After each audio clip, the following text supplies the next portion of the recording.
Hoje é dia de ver quem é crente mesmo, né? 15 graus, uma garoa em São Paulo. E você estudando a palavra, meu irmão. Me perdoe o atraso. Nossos catecúmenos estavam falando sobre a segunda bênção. Você conhece a segunda bênção? Foi batizado, Leandro? Batismo com o Espírito Santo. 1h45 de aula e não resolveu ainda não, viu, meu irmão? O buraco é fundo. A má administração do ensino bíblico na igreja brasileira faz a gente acreditar na língua dos anjos, né?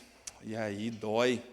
Difícil para nós entender o que é bíblico, o que é operação miraculosa de Deus e o que é prosa. O que é prosa? A turma falando assim, Deus me curou. Curou, meu irmão. Cadê o exame do antes e depois? Quando Deus cura, Ele cura. Pergunta para a Anne, pede para a Anne te contar da cura de Deus depois. Aí a Anne vai te falar, ó, tinha um tumor aqui, tinha um tumor? Não. Momento do testemunho. Tinha uma úlcera aqui, um médico olhou, o médico falou, ó, tem uma úlcera aqui. E aí quando você vê, olha, não tem uma úlcera aqui. Nossa, doutor, que remédio bom, né? Então, não tomou remédio, né? Mas que cirurgia fantástica. Então, não fez cirurgia. Ah, o tempo curou. O médico fala, não deu tempo de curar, não. Eu tenho um milagre. Agora, meu irmão, deixa eu falar um negócio para você. Tem uma turma fazendo milagre de fazer perna crescer. Já viram? Já viram isso? Vocês vão ver. Minha avó me dizia, tu vai ver coisa. Existem igrejas e movimentos em São Paulo parando as pessoas na rua e fazendo milagres para resolver dores de coluna, dores nas pernas. E toda dor da coluna agora é perna de tamanho diferente. Eles oram para a perna crescer. Meu irmão. Está precisando, né, Leandro? Você crescer mais, você bate no teto. Os baixinhos que querem, né? Irmão, faz esse milagre na minha vida. Mas o nosso tema não é dons espetaculares, né? Isso aqui é só meu coração transbordando para você na aula dos catecúmenos. Né? Tem que negociar essa vida com o conselho aí, fazer uma aula de catecúmenos de 3h30, porque 1h45 já não é suficiente, alguns assuntos são mais difíceis. E nós vamos falar sobre Ezequiel. Continuamos nas nossas tratativas de teologia bíblica, estamos aí no fim dos profetas maiores, né? Profetas maiores literalmente porque eles são livros maiores, e a gente começa a falar sobre os profetas menores em breve, né? Profetas menores porque os livros são curtinhos, os livros são pequenos, e com a graça de Deus encerraremos o Antigo Testamento, né? Fazemos um panorama de todo o Antigo Testamento, e o seu pastor está pensando assim, rapaz, nós estamos precisando voltar na sistemática, hein? Estamos precisando voltar nas doutrinas reformadas. Vamos voltar nelas em breve. Em breve. Vamos orar, meu povo? Vamos orar, pedindo a Deus que nos dê graça para entender sua soberania, que nos ajude a perceber o ensino do profeta Ezequiel e como ele se aplica também à nossa vida. Baixe sua cabeça, feche seus olhos, vamos orar. Pai de amor, nós te agradecemos, Deus, pela bênção e o privilégio de estudar a Tua Palavra, de podermos nos sentar com Teu livro nas mãos, Senhor, e encontrar verdade. Verdade que nos liberta, Senhor, que nos transforma, que nos conduz a Cristo, Deus, e nos livra dos erros, dos enganos terríveis do nosso coração.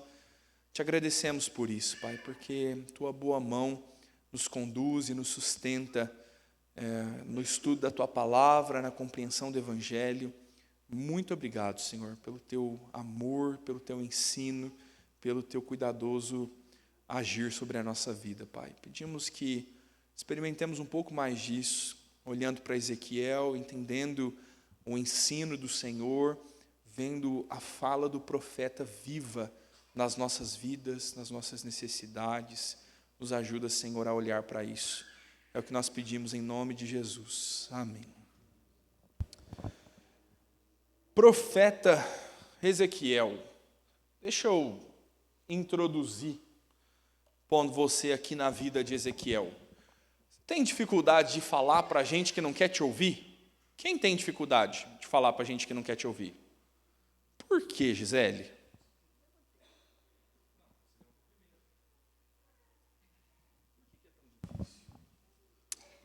Eu acho que eu não tenho muito aquela coisa de prender a atenção. Não sei muito bem prender a atenção. E às vezes você fala, não quer ouvir, então tá bom, sabe? Só assim. No caso da pregação do evangelho, então tá bom. Então, vai aí, eu já te falei de Jesus, você não quis, vai aí. Quem mais tem dificuldade? Quem mais levantou a mão aqui? Aí agora você está com medo, né? O William, a Aline, quem que levantou aqui? Eu vi alguém aqui nesse meio. Os dois? Ei, casal impaciente. Jefferson, levantou, Jefferson? Vai lá, Jefferson, me ajuda aí. Por que é difícil falar para gente que não quer te ouvir? É difícil você conseguir pegar a atenção ou ter uma motivação a mais quando a pessoa não quer te ouvir, ela fica te ignorando. É difícil você conseguir criar um diálogo, né, com a pessoa. Você está falando, a pessoa ignorando, desmotiva um pouco. A Aline balançou a cabeça, então já sei por que ela... E você, William, o último aqui para me ajudar? Por que é difícil, meu irmão? Você é tão paciente, cara. É difícil porque você está falando, a pessoa... aquela famosa, né? A pessoa está ouvindo para entender ou ouvindo só para cumprir tabela, né? É igual o filho, né? Às vezes está falando, só quer que o tempo passe, mas não quer te compreender. E todo pai é profeta, né? Todo pai é profeta. Como é que é? Uma briga de orgulho, às vezes, né? E o pai é profeta porque o pai fala, e ele diz, se você não me atender, meu filho, você vai reprovar. E se você reprovar, você vai ficar de castigo. E você não vai para o acampamento da Vila Mariana. Aí está seu filho lá na sua casa, os adolescentes tudo de malinha indo para o acampamento, e ele não vai, porque ele não te ouviu, reprovou na escola e ficou de castigo. E aí ele fala assim, meu pai rogou praga em mim. Praga de mãe pega mesmo. Você que nunca quis ouvir sua mãe dizendo, e você vive falando que praga de mãe pega, né?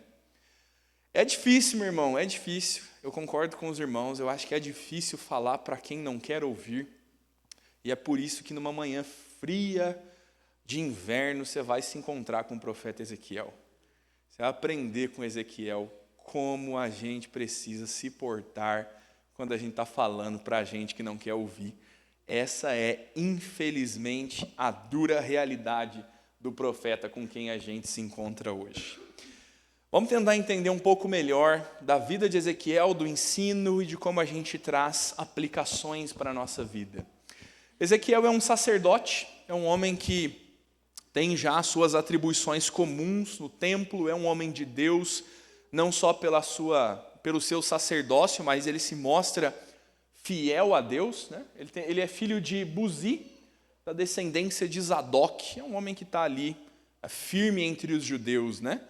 O que é triste é que a gente vai conhecer Ezequiel no exílio da Babilônia. Lembra daquele contexto de Nabucodonosor? Lembra desse cabra aí? A gente sempre lembra de Daniel, né? Tem muito mais gente, meu irmão. Tem uns 10 mil homens aí, gente da elite de Israel que está sendo levada para servir a Nabucodonosor. Então, a Babilônia vai trazer muito estrago. Eu vou falar desse contexto histórico um pouquinho à frente, sem videozinho hoje também, que é para você não ficar folgado. A turma semana passada que assistiu o videozinho fala, ai pastor, passa videozinho. Não, meu irmão, assiste o The Bible Project lá na sua casa. Ezequiel tem 2 vídeos, viu? Tem Ezequiel parte 1 e parte 2, fica aí o encorajamento. E se você for assistir na minha aula, o Osmar vai te pegar, que o diácono não deixa usar telefone e ficar assistindo o YouTube aí durante a aula. Mas o contexto de Ezequiel é esse. Ezequiel é um profeta que vai falar na Babilônia. Lembra que semana passada, falando de Jeremias, a gente estava pensando antes, o livro de Jeremias termina com ele chorando a invasão da Babilônia? Ezequiel é quase que a continuação. Numa linha do tempo, ainda que a Bíblia não se organize cronologicamente, numa linha do tempo, Ezequiel está falando logo após, porque ele está no exílio. Não imediatamente, mas você vai ver que já tem quase 30 anos que eles estão no exílio, quando Ezequiel vai ter as suas visões, né? Então, o texto vai relatar as visões de Ezequiel. Os estudiosos julgam que essas visões vão ser escritas algum tempo depois que elas foram vividas. Então, é natural que isso aconteça entre os profetas, inclusive nos evangelhos, Marcos, Lucas, escrevem depois que o evangelho aconteceu. Às vezes a gente tem essa ideia, né, de que enquanto Jesus está ali fazendo o milagre, aí tá Lucas lá registrando, né? Então Pedro lhe disse, Senhor, como é que é mesmo, Pedro? Só tu tens as palavras. Só tu tens as palavras de vida eterna. Isso não acontece nessa forma, né? É muito comum que os registros sejam feitos depois. No livro de Ezequiel a gente tem a mesma coisa. Ezequiel falando, proferindo seus oráculos proféticos, falando através de ilustrações, de figuras, algumas muito doidas, e aí depois disso é que o ensino vai ser todo registrado, né? O oráculo vai ser registrado, o que está na minha e na sua mão hoje traduzido para o nosso maravilhoso Tupi-Guarani. Estamos aí em português, lendo o profeta que falou em hebraico lá na Babilônia. Veja, meu irmão, que um conceito importante aqui em Ezequiel, e nós vamos começar por ele, porque nós vamos andar nele a escritura toda, é pensar que nós estamos falando de um profeta na Babilônia que deixou o templo para trás, né? Olha você ver que coisa triste. Ezequiel já não tem mais, ou melhor, Ezequiel mesmo, né? Eu vou confundir Ezequiel e Jeremias a aula inteira, tá bom? Eu briguei com o Arsênio ontem à noite aqui na programação, dizendo, não, eu vou dar aula de Jeremias. E o Arsênio falou, pastor, você já falou de Jeremias? Eu falei, não, só porque eu confundo o nome dos profetas. Você vai ver Ezequiel sofrendo. Você tem um sacerdote fora do templo. Olha você que coisa sofrida. Olha que negócio doloroso.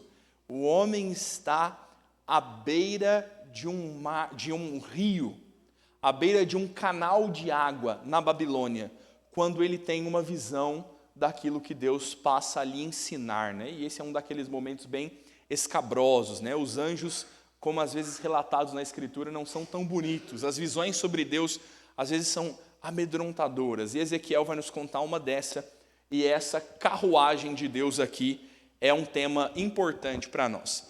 Está ali do verso 1 ao verso 28, mas é muita coisa. Abre sua Bíblia comigo, deixa eu ler alguns trechos do profeta Ezequiel contigo. Ezequiel capítulo 1, a gente tem aqui a narrativa e a visão inicial de Ezequiel.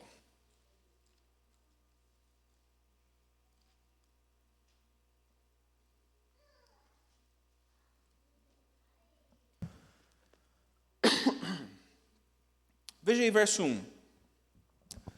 Aconteceu no 30º ano, no 5º dia do 4º mês, estando eu no meio dos exilados, junto ao rio de Quebar, se abriram os olhos e eu tive visões de Deus.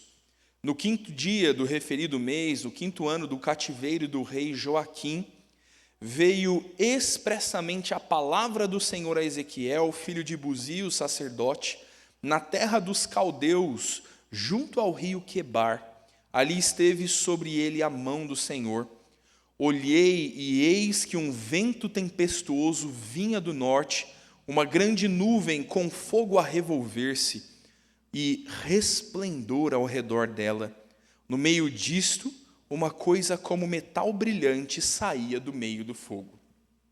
Veja como essas visões sobre Deus são um tanto assustadoras, não é?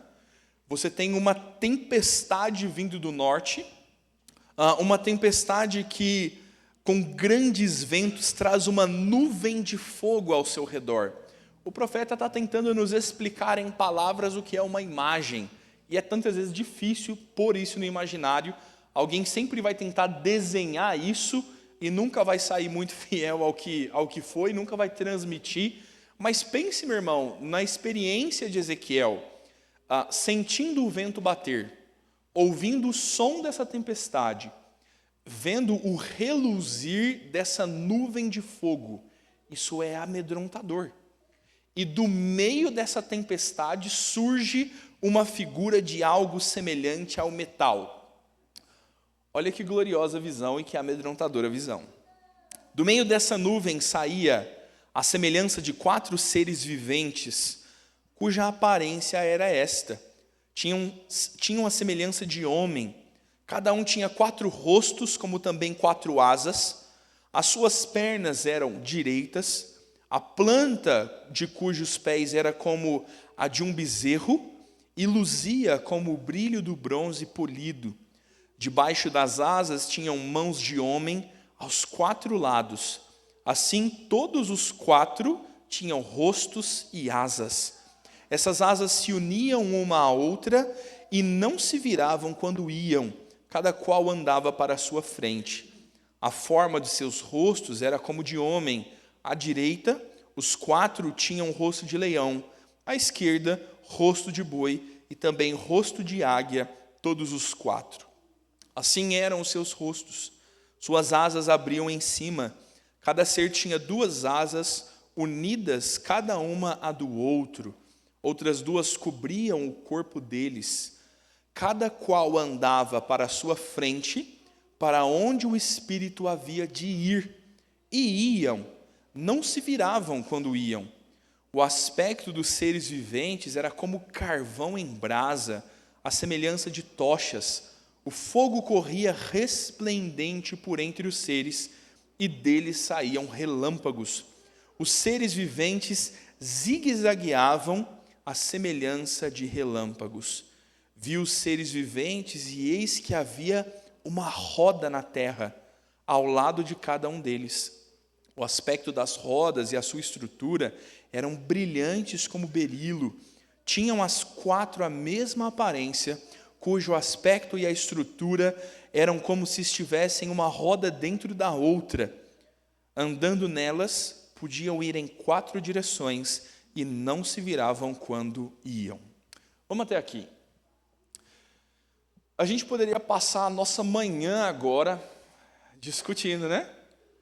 4 seres viventes com 2 asas que quase se tocavam, com 2 asas que cobriam seus corpos, pés semelhantes a um carneiro e pés de bronze polido brilhantes, 3 faces, cada uma delas diferente, à semelhança de um animal. Eles expeliam relâmpagos, né, uma figura assustadora.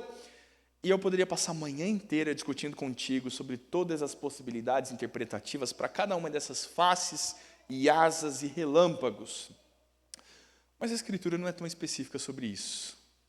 E eu não queria que você voltasse para casa hoje pensando, nossa, que legal, né? Os anjos têm cara de boi e de águia. Nossa, eu aprendi o significado dos rostos dos anjos. Eu queria que você entendesse o que está um pouco mais profundo e o que é a razão de Deus dar essa visão a Ezequiel. Meu irmão, se você continuar lendo o texto, eu te encorajo sempre a fazer isso, você vai perceber que ele vai descrever ainda o trono de Deus e uma figura semelhante ao homem resplandecente que está num trono que se assenta sobre estes 4 animais. Estes 4 animais são uma base que tem rodas embaixo de si e sobre eles está um trono. E ele vai descrever o trono com todas essas figuras de esplendor típicas da glória de Deus quando os homens conseguem contemplar algo de Deus. Por que que isso é importante para Ezequiel e importante para você entender o contexto e o ensino desse livro? Esses 4 seres fazem um quadrado, né? Bem bonito. Eles estão com as suas asas esticadas e eles formam um quadrado.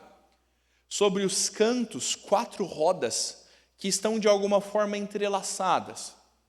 Ezequiel fala várias vezes sobre a forma como eles se movem e eles não giram, mas todos eles virados para frente se movem juntos sobre essas rodas, para frente, para um lado, para o outro e voltam.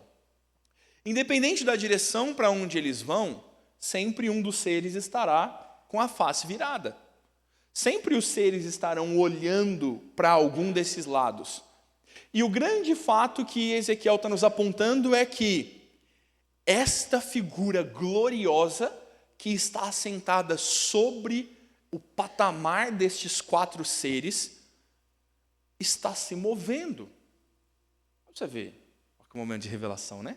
Parece que eu estou falando uma coisa mística, gloriosa, e é glorioso. Olha o que o texto está nos mostrando. Eu tenho Deus assentado no seu trono. E o trono de Deus tem uma carruagem. Posso usar essa linguagem? Quando eu falar da carruagem de Deus, você vai entender que eu estou usando a figura de Ezequiel. Deus está mostrando para Ezequiel assim, ó. Eu me movo. Eu levo o meu trono para onde eu quero. Eu não estou preso ao templo. Eu vou onde eu quiser. Essa é a visão de Deus para Ezequiel. Que está onde? Na Babilônia, no exílio. Deus está dizendo, você está exilado? Você acha que eu não estou na Babilônia? Deixa eu te mostrar que eu vou até você. Está entendendo por que esse ensino é importante? Porque que a visão de Deus para Ezequiel no capítulo 1 começa com Deus mostrando uma glória esplendorosa, uma figura assustadora, raios, trovões, fogo, seres espirituais se movendo e a presença de Deus andando livremente por todos os lugares. E você vai ver que essa carruagem e o trono de Deus, ao longo do livro de Ezequiel, se movem, saindo de Jerusalém, voltando para Jerusalém e indo, inclusive, para um outro lugar prometido. Isso é importante. Isso é importante. Meu irmão, por que o ensino de que Deus se move e Ele não está preso a um lugar seria importante para Vossa Senhoria, crente no século 21, membro da primeira igreja, morador da gloriosa cidade de Guarulhos? Por que isso seria importante para você? Me dá uma dica. Onipresença e onipotência. Você tem a onipresença de Deus. Olha aqui, meu irmão, como é que ler Ezequiel toca a sua vida. Deixa eu te contar um negócio. Ezequiel está dizendo para você que você não estará seguro quando você morar em Atibaia, uma das cidades mais seguras do Brasil. Ezequiel e a visão do trono de Deus está mostrando que Deus vai onde Ele quer. E se um dia você estiver num contexto de perseguição e não puder ir à igreja, o Senhor está lá. Ezequiel está te mostrando que você não vai ser feliz quando você for para o interior, porque a presença de Deus não está lá no interior de Minas Gerais. A presença de Deus está onde os crentes estão. Deus se move. Olha como o consolo de Deus para o povo no exílio é real na nossa vida. É a onipresença de Deus. Deus está onde Ele quer. Não pensemos nós que a gente vai ser levado para esse ou aquele lugar onde o Senhor não age, onde o Senhor não está. O Senhor não está preso. Ele se move no seu glorioso trono sobre rodas. Olha para você ver como é que Ezequiel é um livro que está vindo bem próximo da gente. A gente aprende como profeta também, então, sobre essa postura do seu ofício. Agora que Deus mostrou para Ezequiel que ele anda livremente, que ele faz o que ele quer, que ele vai para onde ele quer e que a saída para o exílio babilônico não significa a ausência de Deus, agora Deus vai começar a tratar com o profeta. Agora Deus vai começar a falar com Ezequiel sobre qual é a sua tarefa, qual é o seu ensino. Deus está dizendo, eu estou aí, hein? Eu estou aqui no exílio na Babilônia e eu tenho algo para você. Você vai ser meu profeta, você vai falar da minha parte.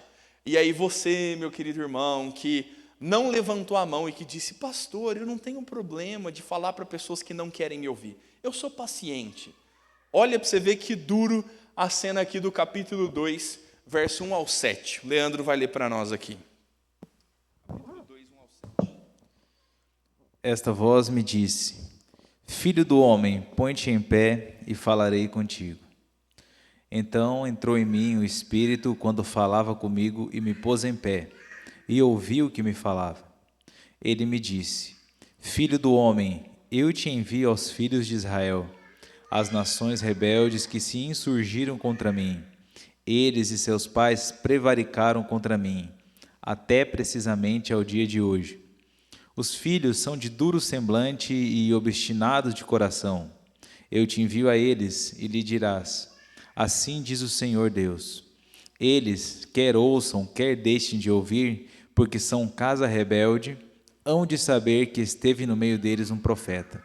Tu, ó filho do homem, não os temas, nem temas as suas palavras, ainda que haja sarças e espinhos para contigo, e tu habites com escorpiões. Não temas as suas palavras, nem te assuste com o rosto deles, porque são casa rebelde. Mas tu lhe dirás as minhas palavras, quer ouçam, quer deixem de ouvir, pois são rebeldes. É gostosinho ser profeta de Deus, né? Olha Deus dizendo: olha, meu profeta, meu querido, eu vou te mandar para o meio de um povo ruim. Eu vou te mandar, e esse povo é duro de semblante, cara fechada, duro de semblante, obstinado de coração. A cara feia a gente até passa, né? Mas lidar com gente obstinada de coração é difícil, né, meu irmão? Não fala mal dos seus filhos agora, não. Que o William citou o exemplo, né? Você está pensando, aquele miserável daquele menino lá que não obedece. A Dona Maria ri, porque o Fernando está aí já crescido, né, Dona Maria? Agora já, os meninos da Dona Maria já cresceu. Olha, meu irmão, como é difícil o contexto de Ezequiel. Verso 6, você vai para sarças e espinhos, habitar com escorpiões. Ó Senhor, obrigado pela bênção de dormir numa cama cheia de escorpiões. Pensa que saboroso, meu irmão. Pensa que confortável o ministério de Ezequiel. Olha como é difícil o trato do profeta. Deus está chamando ele e dizendo assim, você vai falar e eles não vão te ouvir. E aí, se você for tão brasileiro quanto eu, você vai falar assim, uai, Senhor, vamos economizar o esforço. A gente que é bem amigo de Jonas, a gente fala assim, Senhor, mata eles de uma vez. Porque se eu vou falar e eles não vão me ouvir, para que eu vou falar? Essa é a razão ordinária pela qual nós nos negamos a pregar o Evangelho. Está vendo por que Ezequiel é atual? Porque a gente olha o ofício do profeta e a gente pensa que não vai ser ouvido. Você fala, mas para que eu vou pregar? As pessoas não vão se arrepender. As pessoas são LGBTQIAP+. Mas você sabe, meu irmão, se você vai ser instrumento de Deus? Você sabe, meu irmão, do que Deus vai fazer? E aí, o que o Alexandre nos falou mais cedo, orgulho. Às vezes, a gente não quer pregar porque a gente é orgulhoso demais para voltar para casa de mão vazia, pensando que o importante é quando a gente prega e a pessoa converte, porque nós somos dignos de ser ouvidos. Aí a gente está distorcendo o que o Senhor ordena aos crentes. Vai lá, Dona Maria. Porque lá os vizinhos lá perto de casa, eu estou dando um testemunho lá, né? Eu ponho louvor, ponho pregação, e a gente tem que dar o testemunho lá fora, porque aqueles que não conhecem Jesus, né? A gente tem que pregar o evangelho a toda criatura, né? Porque não adianta a gente vir na igreja, né, e não ensinar a palavra de Deus para aquela pessoa, né? Eu já levantei já falando de Jesus no mercado. Fui comprar pão de manhã. No mercado, o povo do mercado falou assim, essa aí tem brilho de Cristo. E nossa, ontem foi uma benção, porque ontem comecei a cantar os louvores, de manhã, eu cantei 5 louvores, eu sozinha. Porque a gente tem que ter Jesus mesmo, é muito bom demais. Nossa, aí eu adoro Jesus. Ele é uma bênção na gente. Tá? Obrigado, irmão. Você está entendendo, meu irmão? Deixa eu te encorajar aqui no que a Dona Maria está falando. Você vai buscar pão no mercado, você é missionário no campo. Você entende isso? Que a sua tarefa é pregar? Lá no seminário tinha uma plaquinha na porta do seminário pelo lado de dentro. Ainda tem, deve ter ainda. Na porta do seminário, nós vamos providenciar uma para pôr na porta da igreja aqui. E está escrito assim, ao sair por esse portão, você entrará em campo missionário. A vida do crente é pregar, meu irmão. A Dona Maria está lidando com o vizinho que ouve funk às 3 horas da manhã, acordando ele no louvor às 8. Porque esse miserável precisa do evangelho. E a gente está falando assim, Senhor, esse incircunciso aí, ó, queima ele. Não adianta eu pregar, porque ele não vai me ouvir mesmo. Olha como Deus instrui Ezequiel a lidar com esse pensamento nosso. Olha o texto. Capítulo 2, verso 16 a 27. Findos os 7 dias, veio a minha palavra do Senhor, dizendo: Filho do homem, eu te dei por atalaia sobre a casa de Israel. Da minha boca ouvirás a palavra e os avisarás da minha parte. Quando eu disser ao perverso, certamente morrerás, e tu não o avisares e nada disseres para o advertir do seu mau caminho, para lhe salvar a vida, esse perverso morrerá na sua iniquidade, mas o sangue da tua mão o requererei. Mas, se avisares o perverso, e ele não se converter da sua maldade e do seu caminho perverso, ele morrerá na sua iniquidade, mas tu salvaste a tua alma. Também, quando o justo se desviar da sua justiça e fizer maldade, e eu puser diante dele um tropeço, ele morrerá. Visto que não o avisaste, no seu pecado morrerá, e suas justiças que praticara não serão lembradas, mas o seu sangue da tua mão o requererei. No entanto, se tu avisares o justo, para que não peque, e ele não pecar, certamente viverá, porque foi avisado, e tu salvaste a tua alma. Até aqui, meu irmão, até o verso 27, ele vai falar de Deus o chamando mesmo. Deus vai dar a visão, vai dar a instrução específica para Ezequiel. Está claro para você sua tarefa? Está claro para você sua tarefa de pregar o evangelho? Deus está dizendo, você sabe o que é pecado. Se você avisar o ímpio, e o ímpio sabendo o que é pecado, ele continuar pecando, paciência. Eu não tenho poder de convencimento. Se o ímpio está pecando livremente, você sabe que é pecado, e você fala, ai, que preguiça de gente funkeira que fica botando música 3 horas da manhã. Tomara que vá para o inferno também, não vou falar nada não. De quem Deus vai cobrar? De você. Mas, Senhor, o pecado é dele, mas você é o atalaia. O capítulo 33, Ezequiel repete a mesma instrução. Deus fala a Ezequiel a mesma coisa. E ele usa lá a figura literal do atalaia. O atalaia, meu irmão, é um guarda responsável por estar sobre o muro. O atalaia tem uma única tarefa: anunciar a chegada dos inimigos, só. Então Deus está dizendo, se o atalaia está no muro, vem um exército inimigo, e ele olha e fala assim, rapaz, o povo vai morrer. E ele toca a trombeta. O atalaia toca a trombeta, o povo precisa fugir. Pode ser que, por outro lado, o atalaia veja o exército inimigo vindo, lá carros e cavaleiros, vai destruir o muro, vai arrasar a cidade, e ele fala, quer saber? Eu não vou tocar a trombeta, não. Isso aqui é problema dos outros. Não vou tocar a trombeta, não. Qual é a tarefa do atalaia? Avisar do perigo. Qual é a sua tarefa? Avisar do perigo. Se o atalaia tocou a trombeta e disse, o exército inimigo está vindo aí, hein? E alguém lá dentro da cidade falou, que exército inimigo o quê? Isso é prosa, eu não estou nem azul com isso não. E o exército chega, entra na cidade e mata essa pessoa. O atalaia é culpado? Não. Foi ali um insensato que não quis fugir. Agora, se o atalaia não avisa, o exército inimigo entra e mata a cidade, por que o atalaia não tocou a trombeta? Entenda, meu irmão, você não é o convencedor de Israel, isso aí é o Espírito Santo. Quem vai tratar no coração é o Espírito Santo. A sua tarefa é pregar. Sua tarefa é falar. Como o profeta Jeremias tinha em redor dele muita gente de coração duro, de face fechada, pessoas comparadas a escorpiões que não ouviriam, Deus está dizendo, eles vão prestar contas de como eles vivem no pecado, mas você vai prestar contas de como você pregou para eles. Esse é o problema dos crentes, parentes seu, ou melhor, dos seus parentes que não são crentes. Que a gente olha e fala, caso perdido. Esse que é o problema.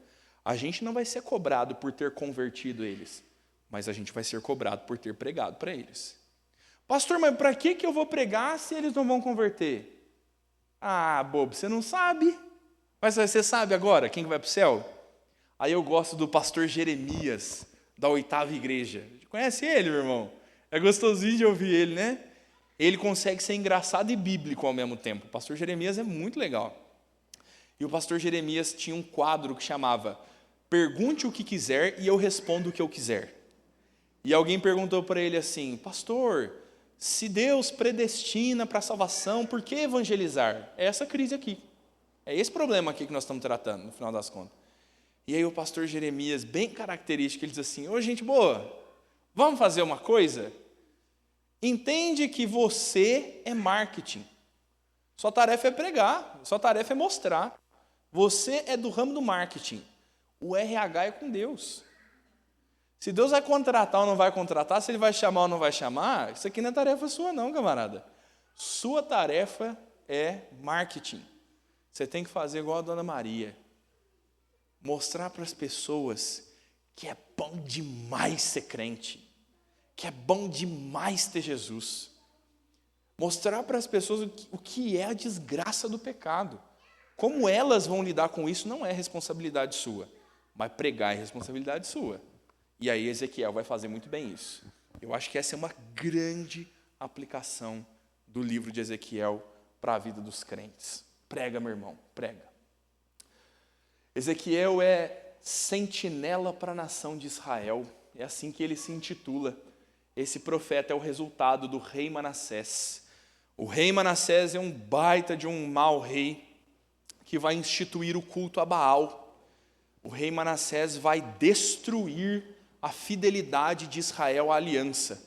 E aí, porque o rei Manassés está agindo assim, os reis seguintes e o andar da vida do povo judeu vai descambar. Então, olha, pensando nesse fundamento do que vem desde o rei Manassés e termina agora em Ezequiel no exílio. Manassés começa com o problema da idolatria, a idolatria cresce, traz juízo de Deus, e agora Ezequiel está lidando com o juízo de Deus lá no exílio. No final das contas, o exílio que Ezequiel está sofrendo, o lugar onde ele está pregando, começou lá na idolatria do rei Manassés. Então, olha aí uma história, né, um panorama breve do que a gente pode pensar. Fruto de Manassés, você tem Baal instituída como uma religião em Judá e em Israel. Você tem um deus idólatra.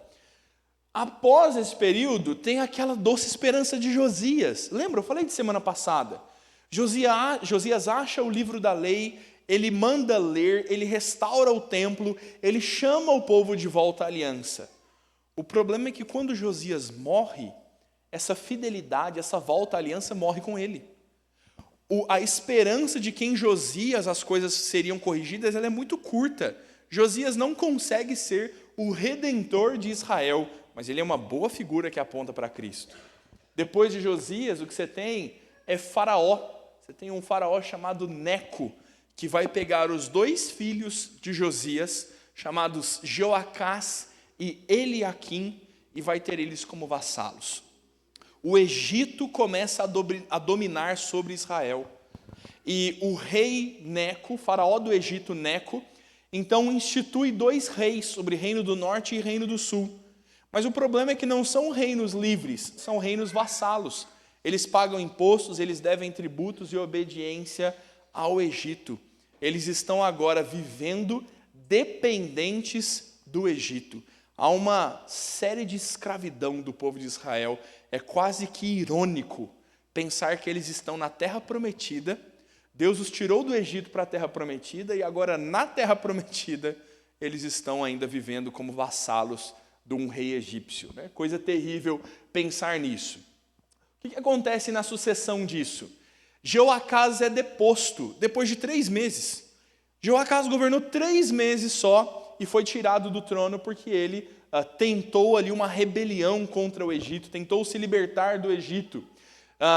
Jeoaquim é quem permanece submetido ao Egito por muito tempo. Nesse período, a Babilônia vence o Egito. Nessa famosa batalha de Carquemis, a Babilônia então domina sobre o Egito.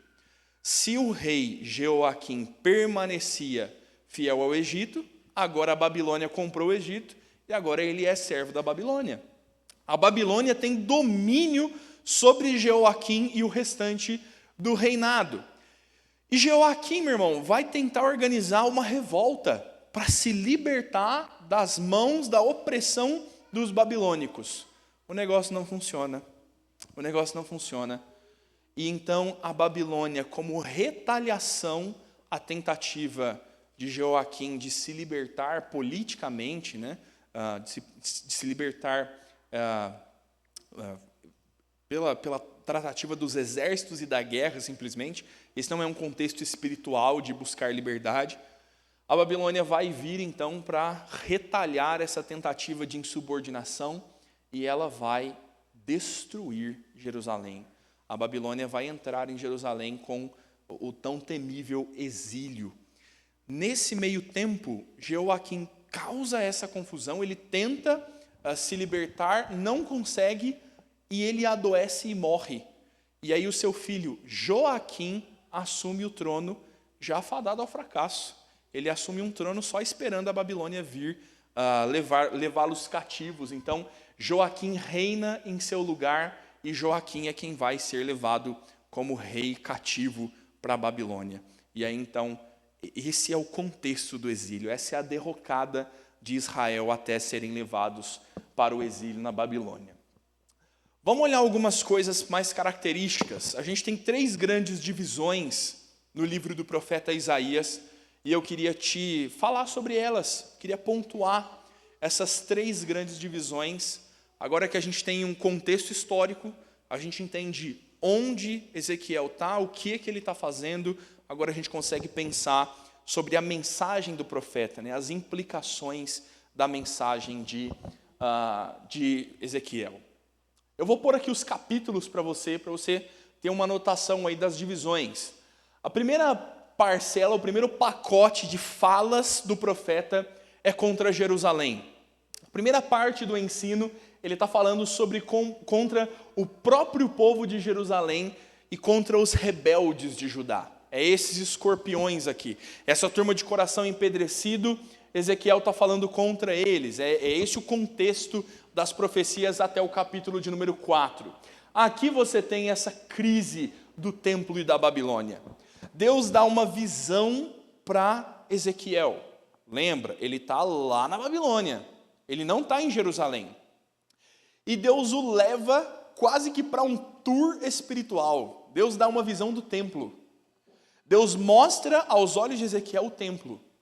E ele vê o templo de Jerusalém com uma grande estátua de Baal na porta sendo adorada.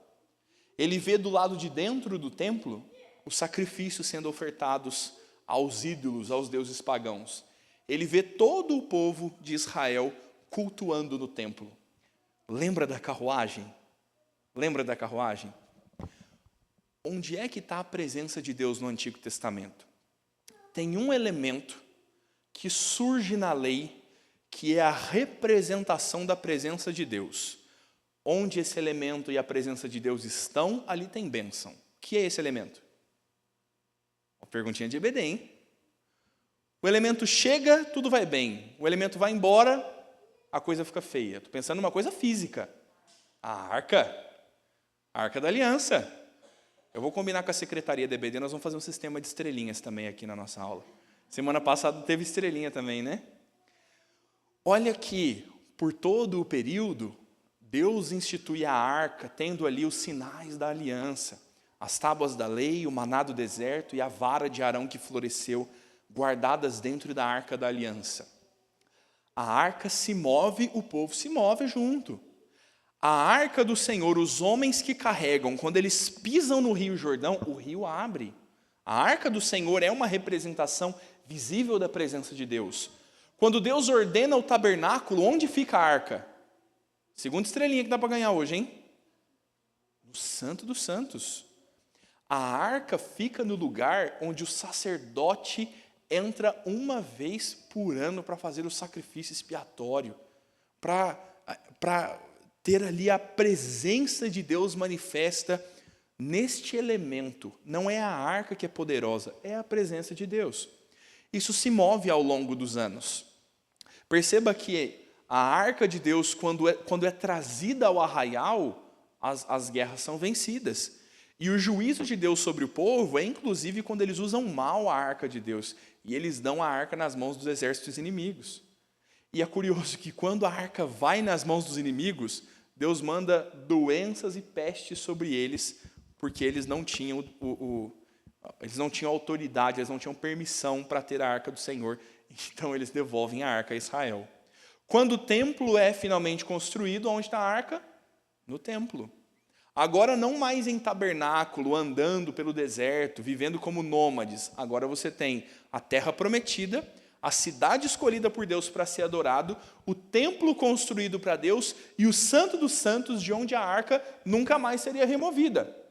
Na cabeça do judeu, onde está a bênção e a presença de Deus? Lá em Jerusalém, no templo. Pensa nesse sacerdote, meu irmão. Lá na Babilônia, falando como eu queria estar na casa do Senhor. Você está entendendo o contexto dos Salmos? Você está entendendo o anelo dos Salmos por Senhor, melhor é estar à porta da tua casa do que em qualquer outro lugar. A presença de Deus, que é neste contexto do Antigo Testamento, representada na Arca da Aliança e no templo. A visão de Jeremias, estou falando para você, a visão de Ezequiel agora é o quê? O que está acontecendo no templo e no lugar da gloriosa presença de Deus na Arca da Aliança? Uma blasfêmia. O povo está adorando a Baal, onde está a presença de Deus. E a carruagem que Ezequiel viu? Sabe o que ele vê aqui agora? A carruagem se afastando para cima e para longe do templo. A presença de Deus não está na Arca da Aliança. Deus está dizendo, eu me movo para onde eu quero. E a minha presença está onde eu ordeno a minha bênção. Por isso que a carruagem é tão importante. Deus está mostrando a sua ação e o seu favor. E dizendo, eu vou estar na Babilônia, ainda que você estiver sozinho, sem templo aqui. Porque eu não habito em casas feitas por mãos de homens. E quando o templo é construído, a oração de Salomão é essa. Senhor, sabemos que o Senhor não habita casas construídas pelas mãos de homens. Mas escolhe hoje, Senhor, esse lugar para habitar, para hoje aqui ordenar a sua bênção, aqueles que oram aqui, que vêm buscar o Senhor. Então você tem esse movimento centralizado no templo, que aqui já no exílio, Deus está mostrando que não está preso ao templo. Então, por conta dessa idolatria, a visão da carruagem é tão importante e lá no exílio o negócio acontece. Você vê que hoje parece que é igual hoje, né? Você vê na história, né? Isaías, aí você vê Jeremias, aí para em Ezequiel. Aí Deus levanta Ezequiel para falar com o povo exilado da Babilônia. E muitas vezes Deus coloca a gente na Babilônia mesmo. E o problema da gente é que a gente quer que pessoas se levantam para falar aquilo que Deus quer que a gente faça, né? Que no caso Jeremias, Ezequiel. Aí você vê questões políticas, ideológicas no Brasil acontecendo e muitas vezes a gente fica quieto, fica calado como cristão e não se posiciona, não fala, não tem, e a gente quer que nem recentemente parece que aquele André Valadão falou, está falando muita coisa. Que muitas vezes não tem sabedoria, não tem fundamento bíblico e a gente não prega, quer que mata não sei quem, tira os jovens da universidade, mas não é mais fácil a gente falar, pregar o evangelho? Enquanto o Fernando falava ali, eu falei, vou pôr o dedo lá no assunto do André Valadão. Aí ele citou, vocês viram, alguém sabe do que eu estou falando? Ninguém sabe do que eu estou falando. Então não vamos falar disso não, vamos embora. Agora você quer saber da fofoca, né? Ah, crente fofoqueiro. O André Valadão ficou muito visado esses dias porque ele fez uma fala numa pregação lá na sua igreja nos Estados Unidos da América. Ah, e é fácil, né, varão? Vem viver aqui, ó. Vem viver aqui na Marcha da Maconha, aqui 40 gramas agora. Falar lá dos Estados Unidos é mais tranquilo, né? Ele estava falando que se a faculdade vai desviar teus filhos do evangelho, não mande seus filhos para a faculdade. E ele é grosseiro nas falas dele, dizendo assim: você vai criar a sua filha para quê? Para que ela vire uma vagabunda. Isso é falado num sermão. Contra a ideia de, se os seus filhos vão se desviar na universidade, não mande eles para a universidade. Olha como isso toca a nossa aula. Porque os crentes estão brigando, dizendo que absurdo, a educação transforma. Os nossos filhos têm que estudar e ser transformados pela educação. Deixa eu contar para você. A educação não transforma. A educação manda gente com conhecimento de engenharia e matemática para o inferno. Não transforma. Não transforma. A solução do André Valadão é: se a faculdade vai desviar seus filhos, põe seus filhos para vender picolé na garagem. É melhor do que eles se desviarem. Talvez você olhe e você diga: pastor, mas é verdade, a gente tem que poupar nossos filhos. Mas deixa eu te falar, meu irmão, não é essa a solução. A solução é tratar o coração dos seus filhos. Eles têm que amar a Deus. Se você pôr eles para vender picolé na garagem, para eles não se perderem na faculdade, eles vão se perder na sua garagem. Porque é o coração deles. O que o Fernando está trazendo para nós e que é um ensino puro desse texto? Meu irmão, nós estamos na Babilônia e Deus está aqui. Nós estamos como peregrinos e forasteiros em terra estranha. É assim que o Novo Testamento nos ensina. Nós vamos viver como gente esquisita, pensando coisa esquisita, e não vamos nunca nos encaixar nesse meio aqui. E que bom. E Deus está aqui. E o trono do Senhor tem rodas e se move. Deus não está preso a um lugar onde os crentes adoram no templo. Deus não está preso, meu irmão, a uma vida onde você e a sua família estão eternamente preservados dos perigos noturnos. Isso não existe. O Senhor Jesus manda os discípulos dizendo: eu estou mandando vocês para o meio de lobos devoradores. Vocês precisam ser simples como a pomba e astutos como a serpente. É a vida do crente, meu irmão. É no meio dos ímpios. E Ezequiel está nos mostrando que Deus age lá na Babilônia. Que os teus filhos, meu irmão, não vão estar rodeados de maconha na faculdade, não. É na escolinha da esquina. Aí você fala: não, pastor, eu faço homeschooling. Parabéns. Você faz homeschooling. Você vai dar faculdade de medicina homeschooling para o seu filho? Ele vai ter que estudar. Não, pastor, ele vai fazer aula EAD.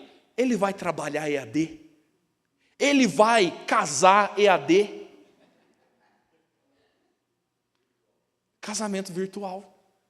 Para preservar o seu filho dos perigos deste mundo. Ah, meu irmão, inculca a palavra nele. Inculca a palavra nele.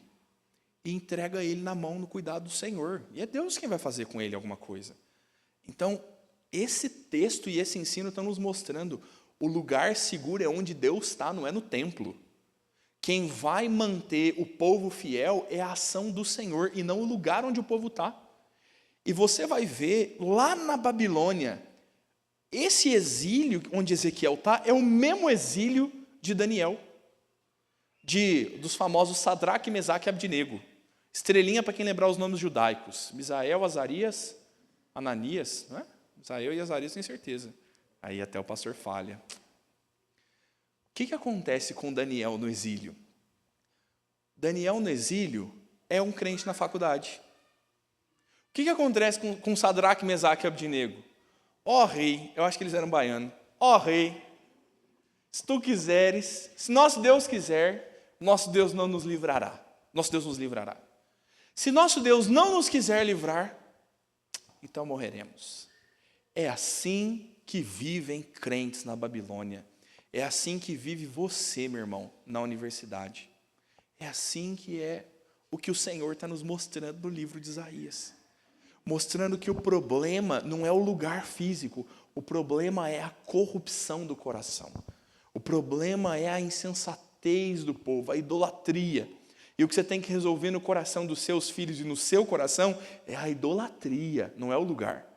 Se o teu coração amar o Senhor e não for idólatra de Baal, você pode pôr onde você quiser, meu amigo. Você pode comer no prato de Baal, você pode estar lá dentro da Babilônia. E a sua vida estará preservada no Senhor. Então, quanto é necessário transformar o coração? Essa é a parte final de Ezequiel. Deixa eu andar aqui para eu te mostrar isso. Ezequiel vai usar diferentes linguagens nessa primeira parte até o capítulo 24. Ele vai usar a linguagem de um bastão queimado, de algo que pegou fogo e agora só sobrou o restolho. Ele vai usar a linguagem da esposa rebelde. Ele vai falar do povo de Israel como a esposa rebelde, como um leão perigoso capturado. Essa figura é demais, né? O povo apanhou um leão ali que quem chegar perto será despedaçado. Ele vai falar sobre as irmãs promíscuas. Isso aqui dói em Ezequiel, viu? Essa fala de Ezequiel é dolorida. Ele vai falar sobre duas mulheres, duas irmãs que se prostituíram com o Egito. A mesma linguagem de Jeremias na semana passada, né? E Ezequiel, ele é um tanto específico de dizer como as mulheres preferiram os egípcios porque eram homens fortes, grandes e poderosos. É uma figura de linguagem para falar sobre prostituição e lascívia. O Senhor está usando essa comparação para dizer sobre como o povo abandonou a Deus. E, meu irmão, dica da semana, faça devocional no capítulo 18. Capítulo 18 de Ezequiel é um bom texto. Porque ao longo do capítulo 18, você vai ver que o povo está tentando se justificar. O povo está se explicando, está falando ali que a culpa é dos pais, dizendo, olha, nós estamos no exílio, mas quem nos trouxe para cá foi o rei Joaquim. Não fomos nós que pecamos e estamos aqui. E aí Deus vai dar aquele dengo gostoso, né? E dizer, tá bom, mas a sua culpa é só sua.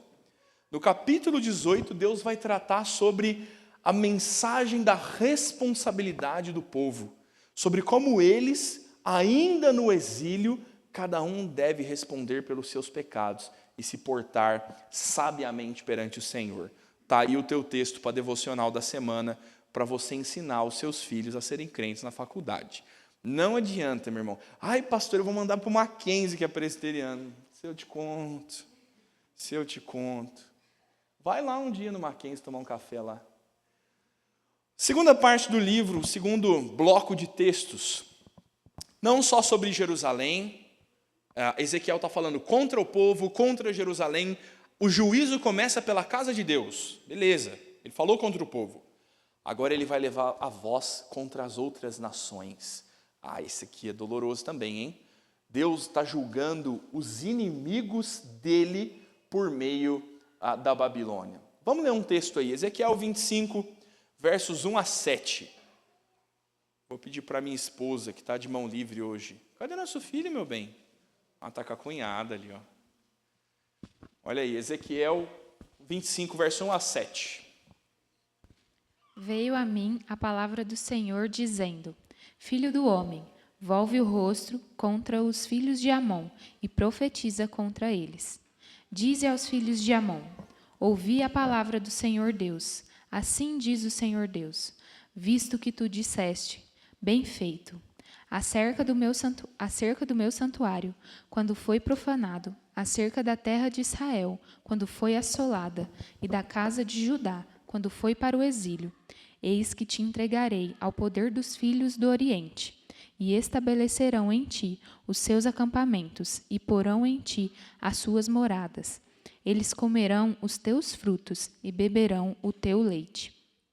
Farei de Rabá uma estrebaria de camelos, e dos filhos de Amon um curral de ovelhas, e sabereis que eu sou o Senhor.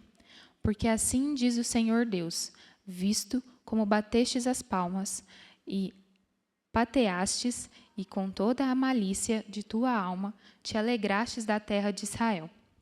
Eis que estendi a mão contra ti, e te darei por despojo as nações.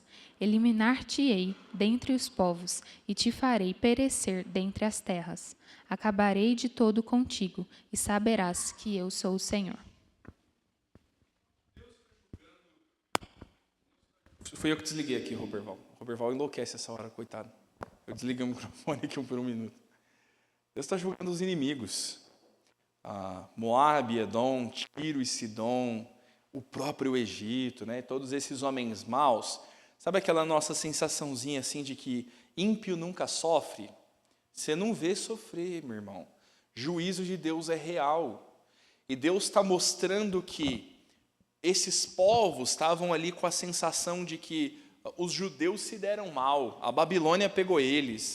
Bem feito, bateram as palmas, né? É daí que vem a teologia do que é proibido falar bem feito. Será que é daqui? Não. A gente sempre ouve, né, que não pode falar bem feito.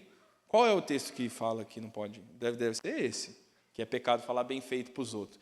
E aí seu filho cai e se esborracha, você fala, tá vendo? Falei para não subir, bem feito. Vai para o inferno, hein, meu irmão? Cuidado. O que é o problema? Não é dizer bem feito. O problema é, essas nações estavam debochando do Senhor. Estavam debochando de Deus. Dizendo, olha lá o que fizeram. Olha lá aquele povo que foi levado. E Deus está dizendo, a mesma Babilônia que eu usei para julgar meu povo, eu vou usar para julgar vocês. Eu vou trazer a Babilônia sobre vocês também. E se você ler a sequência dos próximos capítulos, você vai ver que Deus vai falar especificamente sobre cada um deles. Deus está dizendo assim, você está rindo no seu pecado? Você está sendo aí orgulhoso e debochado, achando que eu sou um Deus que não ajo? Eu estou corrigindo o meu povo. E além de corrigir o meu povo, eu vou julgar o seu pecado. Eu vou pegar essa terra que você tanto ama, e eu vou fazer dela um curral. É isso que Deus diz. Deus está julgando os pecados dos ímpios. Mas, pastor, que Deus cruel. Ué, meu irmão, leia o texto.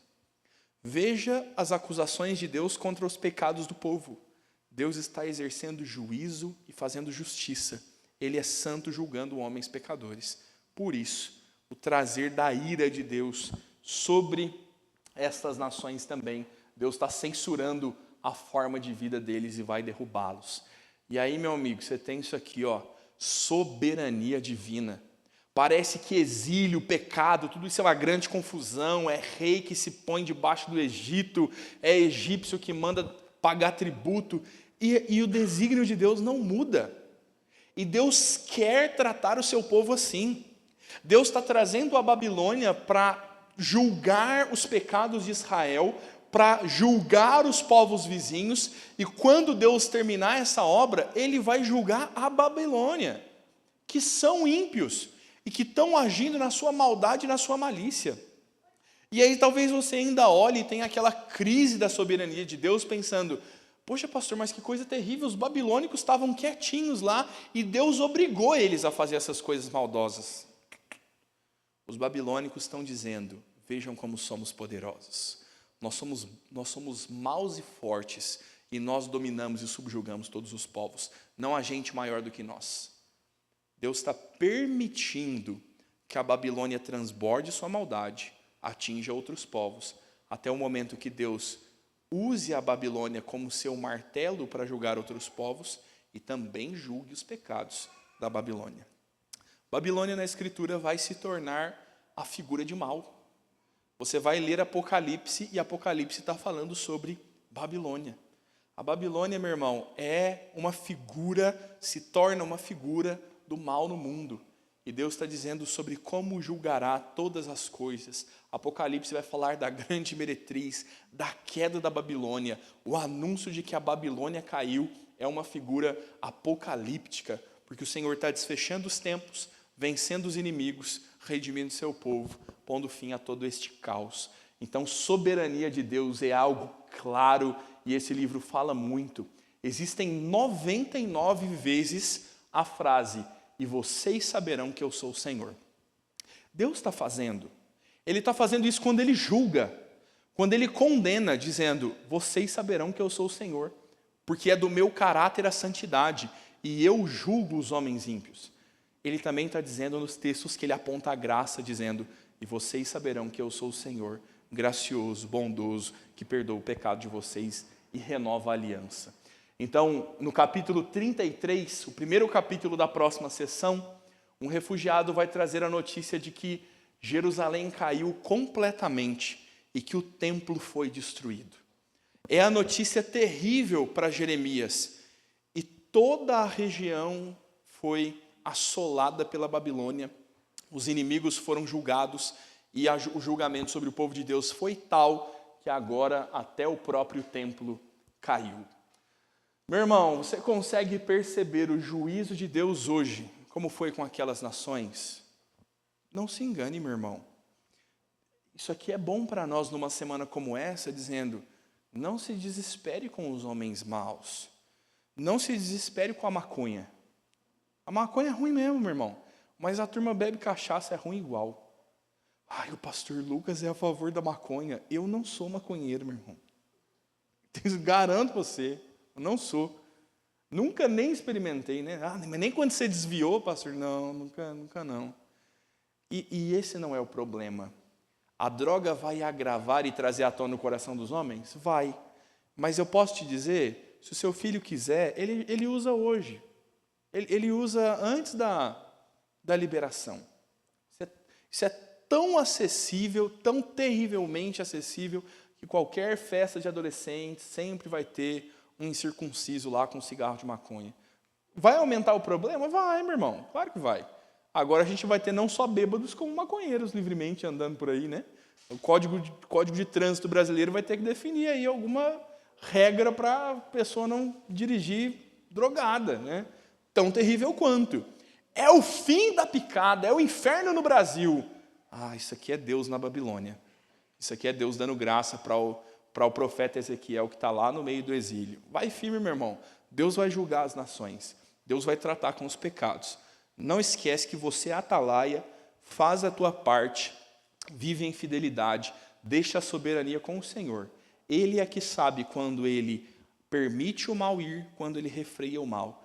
Lamentavelmente, Deus permitiu que a nossa nação desse um passo a mais em direção à maldade. Que Deus tenha misericórdia de nós, mas não se desespere. Não é próprio dos crentes. A gente crê num Deus que age soberanamente.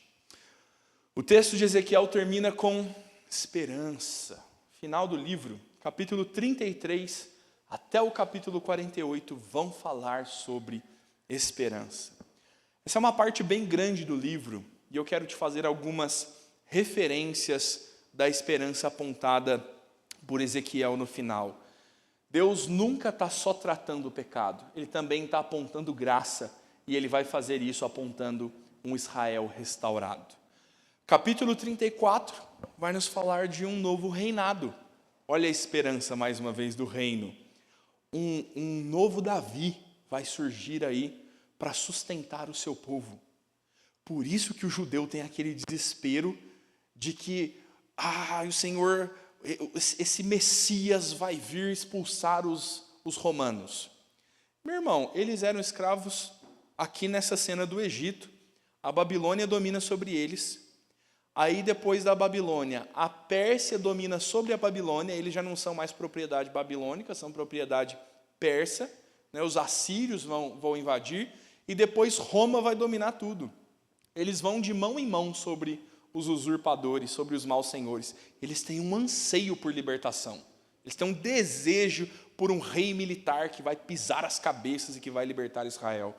Mas a gente aprende com Jesus que o reino do Senhor não é físico.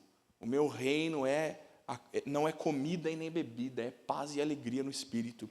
Nisso, espiritualmente, o Senhor Jesus anuncia, é chegado o reino de Deus entre vós. O Senhor Jesus já instituiu o reino. Isso é assunto nosso de teologia bíblica. O reino do Senhor já acontece, assunto de escatologia isso. Pastor, como que o reino de Deus acontece se a maconha está sendo liberada? Meu irmão, os reinos coexistem. O reino de Deus invisível é sustentado pelo seu povo na terra. Deus continua agindo com o seu povo na terra. E o reino das trevas, o mal que impera no mundo, continua agindo como um parasita. Esses dois reinos coexistirão. E a Escritura nos mostra que o fim dos tempos é o aperto do reino de Deus. É a perseguição da igreja. É natural que a igreja sofra e sofra e sofra cada vez mais pela perseguição, até que o Senhor venha, interrompa o tempo e a existência, condene os ímpios finalmente e nos leve à sua presença. É o reino de Deus. Então a gente não pode interpretar isso aqui mais uma vez como algo literal, mas olhando espiritualmente, a gente tem aqui um apontamento para a figura de Cristo. Não só o rei, mas eu tenho aqui, a gloriosa promessa de um novo coração. Eita, texto famoso do profeta Jeremias. Isaías, profeta, você pode ler para nós, por favor? Deixa os profetas falarem entre si, né?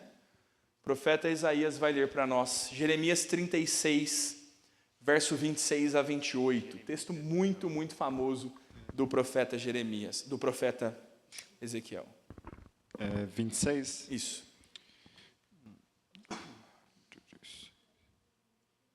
Capítulo 36, verso 26. Dar-vos-ei coração novo, e porei dentro de vós espírito novo. Tirarei de vós o coração de pedra, e vos darei coração de carne. Porei dentro de vós o meu espírito, e farei que andeis nos meus estatutos.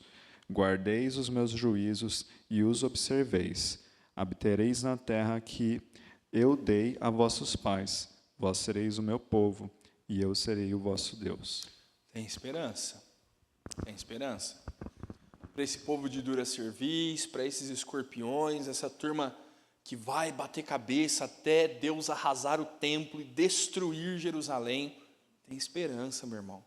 Olha como o profeta está dizendo da graça de Deus: eu vou perdoar vocês, eu vou tirar o coração de pedra e pôr um coração de carne. E olha mais uma vez a fórmula da aliança de Deus. Eu serei seu Deus, vocês serão meu povo. Nós estamos falando de aliança aqui todo domingo, texto a texto, capítulo a capítulo. Eu serei seu Deus, vocês serão meu povo. Mais uma vez, Deus oferta a renovação da aliança que foi completamente quebrada. Deus está nos mostrando, meu irmão, que a salvação sempre foi pela graça. Como que eu vou dizer que no Antigo Testamento eles eram salvos pela obediência à lei? Olha o que esse povo está fazendo. Salvação é pela graça, na esperança do mediador, este grande rei que virá da parte de Deus. E este é o rei que vai agir da parte do Senhor. Este é o Senhor que vai transformar o nosso coração para nós renovarmos a aliança e continuar sendo povo de Deus e Ele sendo Deus de todo esse povo. Esse pacto, esse compromisso presente em toda a Escritura. E aí não só o novo coração, mas o famoso Vale dos Ossos Secos. Qual é o melhor contexto para o Vale dos Ossos Secos? O contexto próprio. Deus dizendo agora, sabe toda aquela destruição de Jerusalém? E Deus leva o profeta a ver a cena de um vale de ossos secos, mostrando para ele que aquilo que está morto e devastado pode ser refeito pelo sopro de Deus, pelo Espírito de Deus que é soprado naqueles ossos que recobram ossos, carne, pele e voltam a viver. E Deus está mostrando para o profeta que é Ele quem faz novas todas as coisas, né? Então a graça de Deus em Israel é glorioso e Ele vai estender isso, meu irmão, até sobre os ímpios. Sabe as nações que Deus julgou? Sabe os inimigos ao redor? Deixa eu falar um negócio para você. Sabe os maconheiros? Está na hora da igreja pregar, meu irmão. A igreja precisa pregar para eles, a gente precisa voltar lá, voltar a cantar Rock da Vovó. Você conhece o Rock da Vovó? Põe lá para os seus meninos escutar essa semana. Rock da Vovó. Alguém sabe do que eu estou falando? Davi sabe. Davi é dos meus. Rock da Vovó é uma música da banda Resgate. E o Zé Bruno canta dizendo assim, que ele ingressava em muitas viagens, que ele se meteu muito com drogas, e ele usa essa linguagem da viagem. E ele dizia que nas viagens que eu fazia, eu nunca me preocupei com o tempo, com o clima, muito menos com você. Ele está falando de Deus.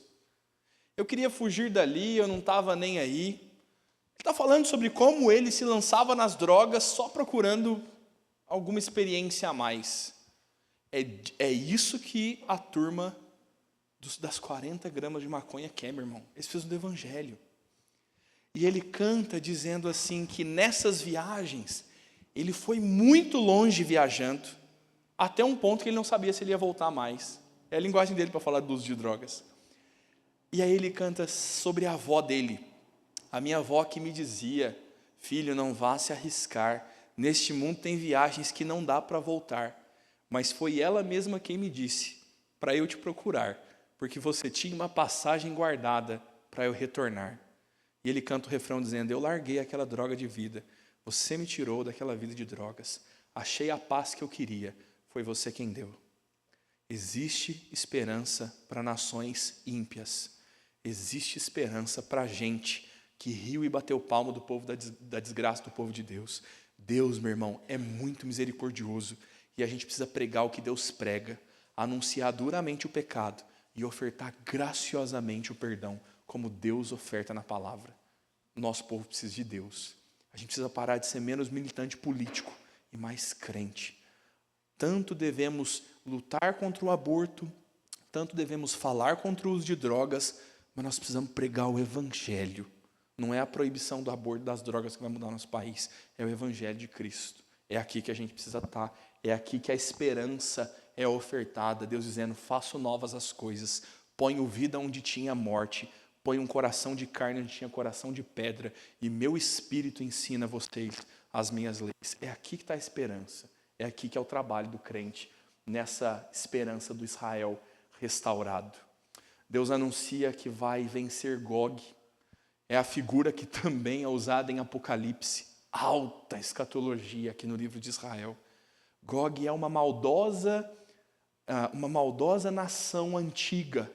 E Deus está dando uma visão ao profeta dizendo: eu vou vencer Gog. Lá em Apocalipse, você tem uma guerra contra Gog e Magog. A vitória de Deus sobre o mal. Deus está anunciando isso na esperança a Ezequiel. Verso 40 a 48. Isso aqui é uma boa narrativa do céu. Isso aqui é o céu, meu irmão, narrado na Jerusalém celestial. Existe esperança para toda a criação. Sabe o templo destruído? Deus começa a mostrar para Ezequiel que o novo templo construído por ele, na verdade, não é um pequeno templo, é uma grande cidade. Você conhece uma grande cidade edificada por Deus? É isso aqui que Deus está apontando para eles no final. A reconstrução de Jerusalém, não como aquele local físico dentro de Canaã, mas como um grande lugar preparado por Deus. Aqui dentro, meu irmão, tem um novo templo, novos sacerdotes, nova adoração e a carruagem. Deus diz: eu vou construir um lugar para mim, eu vou construir uma cidade para mim, e o meu trono irá para essa cidade. Ezequiel tem a visão do trono de Deus voltando para a cidade que Deus construirá, para o novo templo e para a nova adoração. Olha que curioso, tem um rio que flui do templo. Tem um rio que flui do templo, que passa pelo deserto e faz brotar em todo lugar, que chega ao Mar Morto e traz vida ao Mar Morto. Pensa nessa cena, meu irmão. Uma grande cidade, que é toda a cidade o templo de Deus, um rio que corre do centro da cidade, do templo, e preenche de vida todas as coisas, um lugar onde a carruagem volta, onde o trono de Deus está e onde Ele é Deus para sempre. Que lugar é esse? Essa é a Nova Jerusalém, meu irmão. Ezequiel está nos apontando a Nova Jerusalém. Sabe qual é o nome da cidade? O Senhor está ali. O nome dessa cidade profética é: o Senhor está ali. Essa é a promessa de Apocalipse. Eu estarei com vocês para sempre. Vocês serão meu povo, eu serei seu Deus para todo sempre. Os capítulos 40 a 48 nos mostram o desfecho da profecia, a esperança última e final, a restauração de todas as coisas. Nós vamos ver nas próximas semanas os profetas menores. Você vai ver Esdras, Neemias, trabalhando na reconstrução do templo. Isso acontece, meu irmão. Você tem essas figuras ali na história, trabalhando para reerguer, para reconstruir o templo e a cidade. E Jerusalém é reconstruída. E o Senhor Jesus olha o templo e diz: não ficará pedra sobre pedra. O Senhor Jesus, quando morre, rasga o véu de cima a baixo, mostrando que a verdadeira adoração é nele. E sempre apontando o nosso coração para algo maior, para algo superior. Então nós não ansiamos, meu irmão, nos últimos dias, uma grande volta de todos os crentes para Jerusalém, lá na cidade, no Oriente Médio. Nós ansiamos o dia em que o Senhor traz a vitória completa sobre o mal, julga todas as nações, salva todos pela graça. O dia que o atalaia vem receber o pagamento da sua tarefa de ter pregado e testemunhado sobre o Senhor. Então, precisamos ter os olhos bem postos em Ezequiel, entender a nossa vida no exílio, entender a esperança sobre o julgamento de Deus. Que Deus nos dê graça para vivermos essa boa e doce esperança. Vamos orar, meus irmãos? Vamos orar.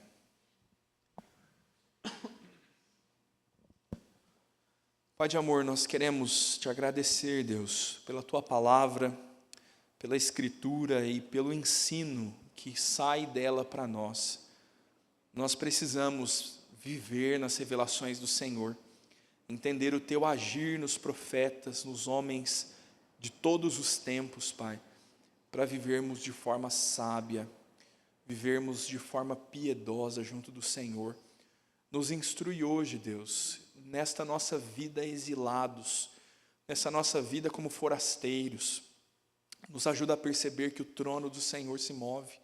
Nos ajuda a entender que o Senhor está onde quer estar e que nós podemos ser fiéis ao Senhor em todo tempo, em todo lugar. Nos ajuda a entender isso. Nós oramos e pedimos no nome de Cristo Jesus. Amém, Senhor.